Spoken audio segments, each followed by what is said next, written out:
Salut les amis, je suis super contente de vous retrouver après quelques semaines de trou. J'ai fait, on va dire, un petit voyage improvisé qui... bon, en fait, il était à moitié prévu, c'est-à-dire que j'étais pratiquement sûre d'y aller, mais pas complètement. Et j'ai pris mes billets d'avion peut-être 2 semaines avant, donc je suis partie en Inde, je suis retournée en Inde. Et bon, c'était un voyage complètement différent du premier que j'ai fait. C'était pas du tout le même état d'esprit. On va dire que là, c'était quand même un peu plus en mode touriste intense, 10 jours à essayer de voir le plus de choses possible. Et surtout, j'y suis allée en fait pour un mariage. Donc, c'était le mariage d'un pote à ma pote. Oui, je me suis complètement incrustée dans le truc, mais et ce genre d'expérience, moi, si on me propose, je dis jamais non. Donc voilà, j'avais trop envie. En plus, ça tombait en plein pour mon anniversaire. Donc j'ai eu 25 ans le 12 novembre. Ça y est, j'ai passé l'étape du quart de siècle qui fait... c'est des sentiments partagés en fait. Il y a une petite difficulté, petit truc psychologique qui se fait en mode c'est quand même la barre des 25 ans. Et en même temps, c'est que le début quoi. Il y a trop de trucs, il y a trop de projets à faire, il y a trop de trucs à explorer dans la vie, donc je suis quand même super contente et c'est de ça que j'ai envie de vous parler aujourd'hui, c'est de vous faire, comme j'avais fait l'année dernière, 24 choses que j'ai appris en 24 ans. Je vais pas vous en refaire 25, rassurez-vous, parce que bon, j'apprends des choses, mais il faut pas déconner non plus, j'en ai pas tant que ça non, au final, et puis je vous les partage dans toutes mes vidéos. Donc là, c'est plus 5 choses qui jusqu'ici, jusqu'à mes 25 ans, ont changé ma vie, que je faisais pas avant et que j'ai moi-même décidé de mettre en place dans ma vie et qui l'ont changé pour le meilleur parce que sinon je vous le partagerai pas. Enfin en soi je pourrais vous le partager mais c'est moins intéressant.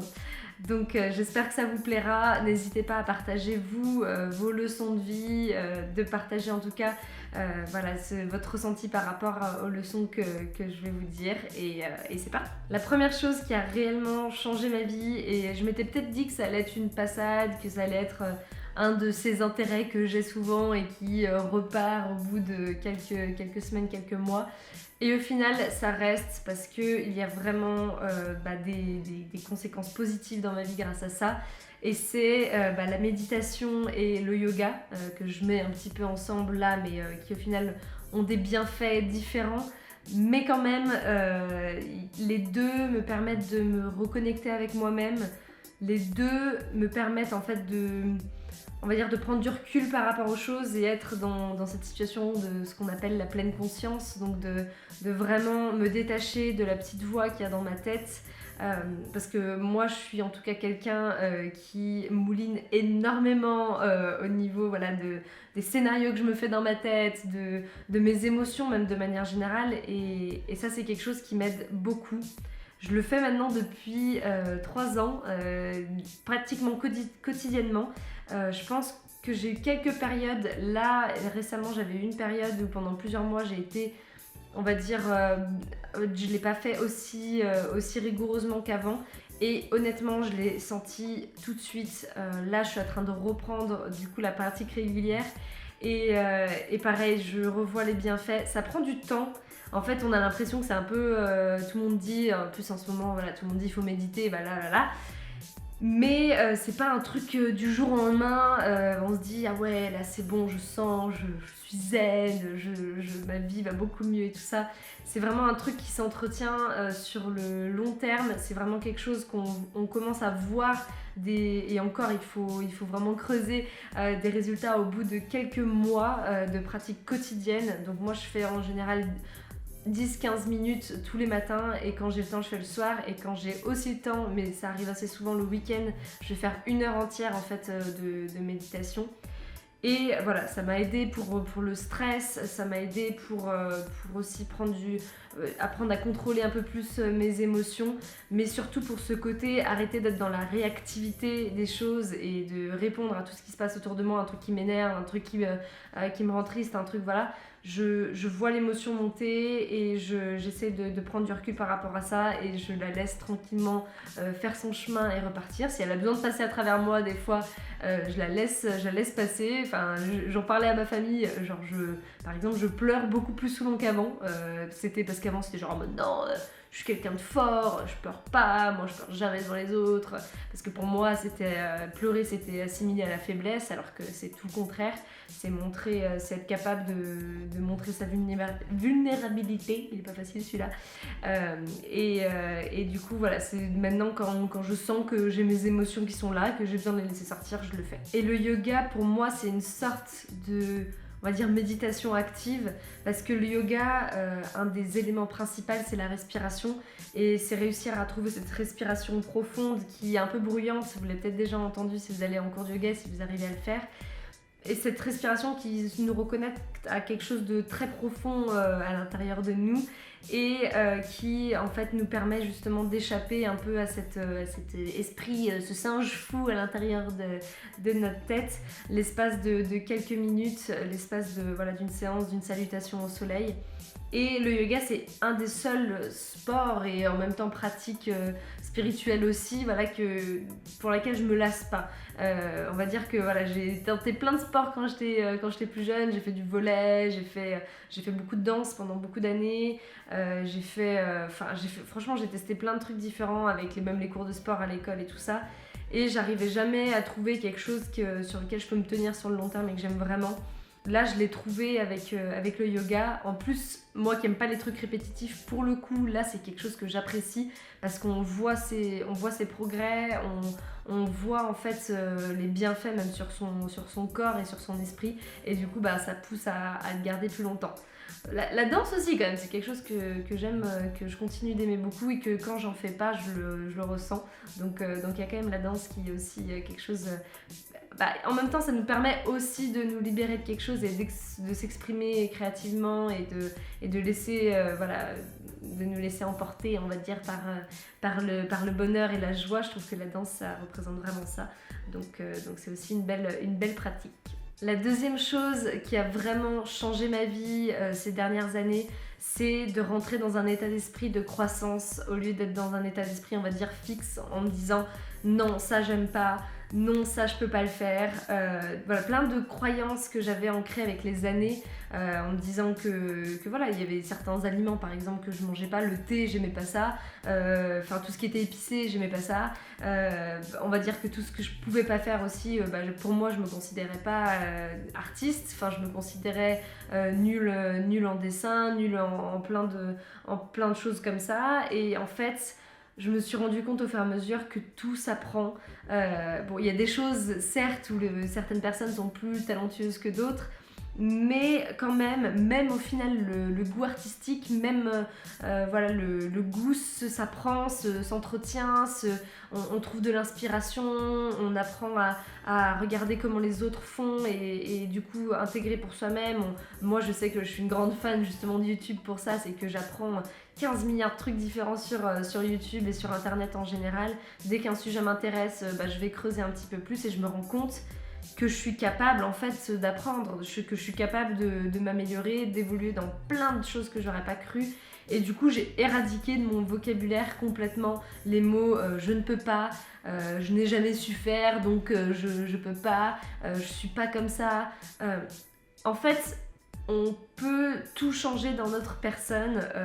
Si aujourd'hui on se dit je suis comme ça, je suis pas comme ça, ma personnalité est comme ça et pas comme ça, c'est parce que c'est des croyances qu'on a ancrées au fur et à mesure. En fait, on peut complètement les changer, même sa personnalité. Vraiment, il y a pratiquement tout qu'on peut faire évoluer et ça c'est une ouverture d'esprit, je trouve, que j'ai beaucoup acquéri grâce en tout cas moi à acquise, acquéri, ce verbe je n'y arrive jamais, bref, que quand j'ai voyagé c'est quelque chose où je me suis rendu compte de tout ce dont j'étais capable que je n'aurais jamais pensé et pour moi ça a été mon vecteur qui m'a fait m'ouvrir l'esprit, me rendre compte que rien n'est fixe.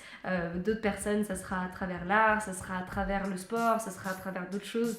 Mais moi, ça a été le voyage qui a déclenché tout ça. La troisième chose qui a changé ma vie ces dernières années, c'est de trouver le courage de quitter des relations qui ne me correspondaient plus et des relations qui au final me rendaient malheureuse et qui je savais en tout cas n'allaient pas fonctionner sur le long terme. Malgré la difficulté que c'est, parce que vraiment, ça je crois que c'est un des trucs, en tout cas pour moi, qui est le plus difficile, c'est un peu toutes ces relations humaines en fait, où j'ai tellement toujours peur de décevoir, de faire du mal, et que c'est pour moi aussi, hein, parce que moi de faire du mal à quelqu'un, ça me fait énormément de mal à moi-même, et du coup il y a une culpabilité qui s'installe et tout ça.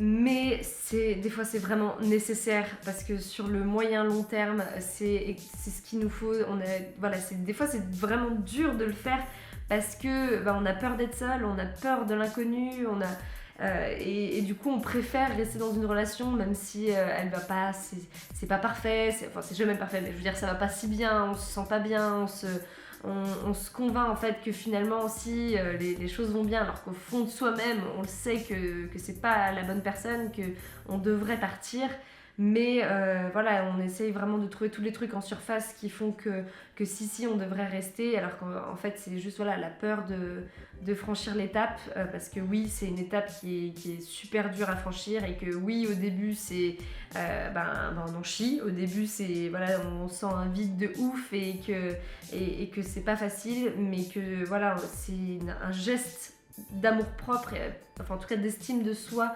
je sais pas si c'est les bons mots, mais en tout cas pour moi je l'ai ressenti comme ça. C'était un geste d'amour envers moi-même que de me dire non, je vais pas rester dans quelque chose qui me correspond pas juste parce que j'ai peur de faire autrement, donc je vais trouver le courage de le faire, même si c'est une des choses pour moi qui est des plus dures à faire dans ma vie, c'est de laisser quelqu'un derrière, que ce soit en amour, en amitié, des amours qui sont récents, des amours qui sont plus anciens.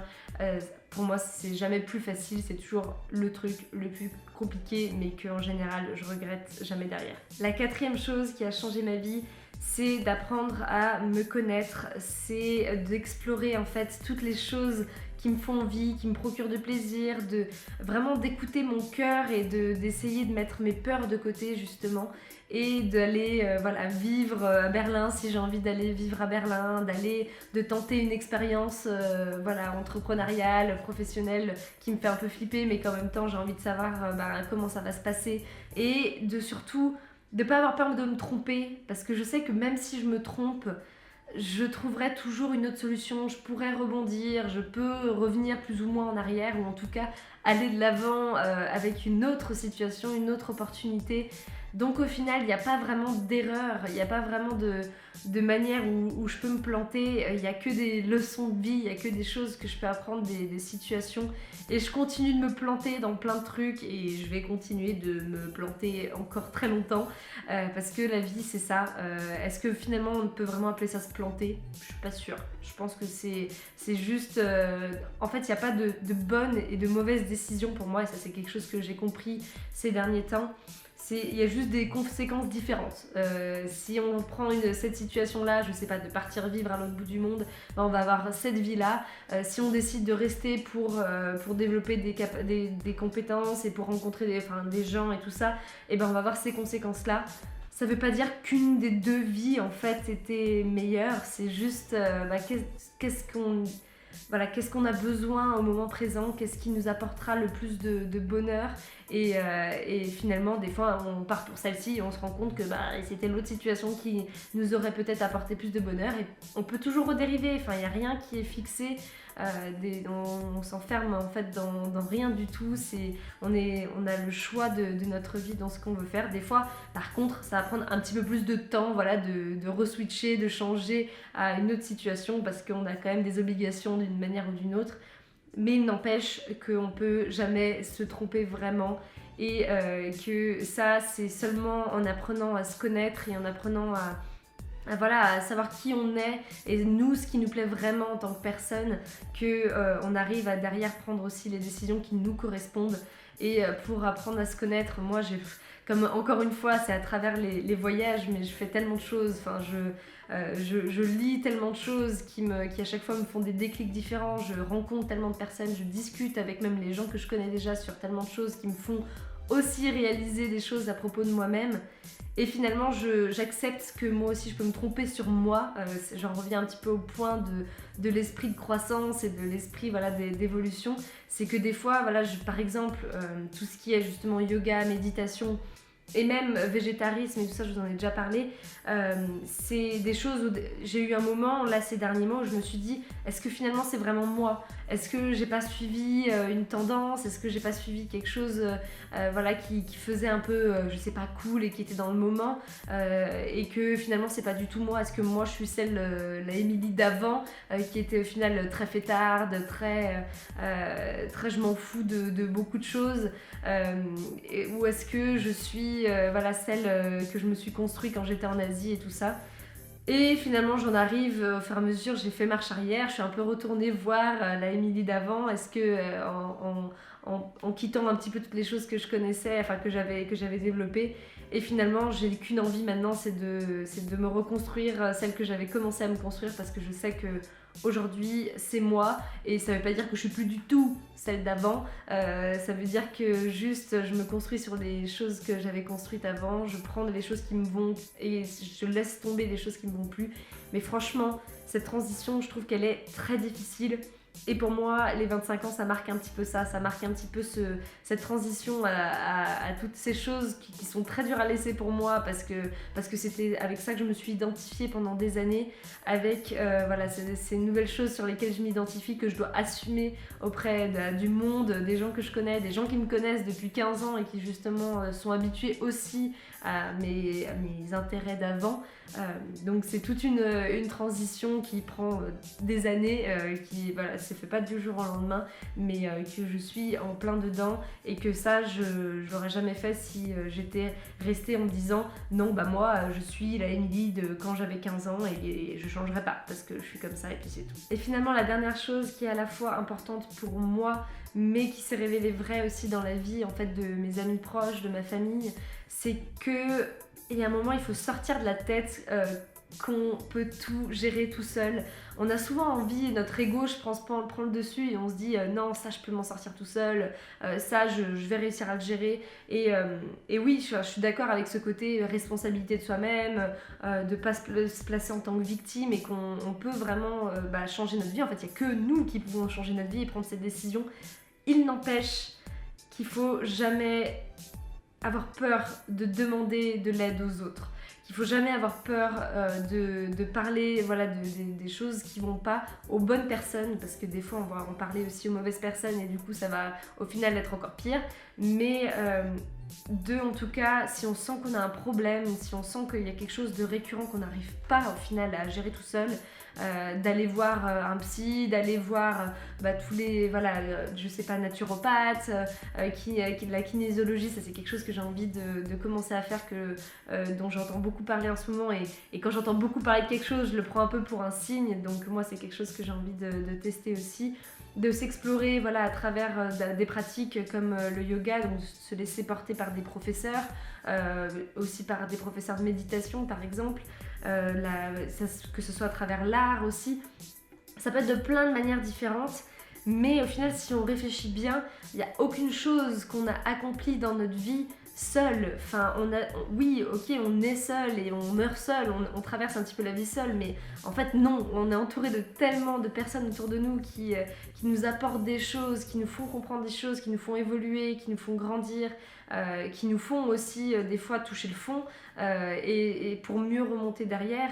Mais pour remonter, des fois on peut pas le faire seul, et il faut arrêter de croire que justement on est un peu tout puissant à ce niveau-là, et qu'on est capable d'être un peu les héros même dans les moments les plus durs de notre vie. Non, enfin je pense que les moments où on est tous d'accord, ou en tout cas on est beaucoup à être d'accord que les moments où on n'était pas bien dans notre vie, ce qui nous a sorti de ça, c'était quelqu'un, c'était soit un groupe de personnes, soit une personne en particulier qui nous a fait un déclic, et qui là on s'est dit oui en fait non, je vais pas bien, et je vais prendre soin de moi, merci de m'avoir ouvert les yeux en fait.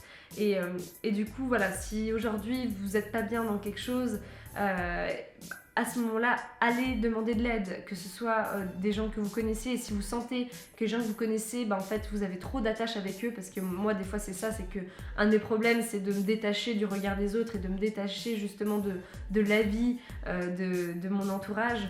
Donc, des fois, pour certains sujets, c'est peut-être pas les meilleures personnes à aller demander, parce que du coup, je vais continuer à me laisser influencer par ce qu'ils pensent. Et à ce moment-là, pourquoi pas aller voir quelqu'un en dehors, comme je vous disais, des spécialistes. Et je compte bien aussi le faire, comme je vous disais, sur certains trucs. Mais c'est quelque chose, voilà, ça demande un investissement, du temps. Mais moi, j'avais tendance à jamais parler des choses aussi, même avec mes amis, justement des choses qui allaient pas. J'appelais jamais quelqu'un quand ça allait pas, ou je parlais pas. Et au final, je me rends compte qu'en parlant et qu'en sortant les choses, en laissant l'émotion me gagner et en me partageant ce que je vis, même avec vous d'ailleurs, ça me fait avancer énormément. Donc voilà, n'hésitez surtout pas à demander de l'aide quand vous en avez besoin, ou même juste pour les plus petites choses, justement quand vous partez en voyage, quand vous partez à l'étranger. On est tous là pour s'entraider. Je pense qu'on est tous bienveillants au fond, qu'on a tous envie d'aider les autres. En tout cas, beaucoup d'entre nous, donc il ne faut pas hésiter. Voilà, c'était les 5 choses qui pour moi ont le plus changé ma vie ces dernières années.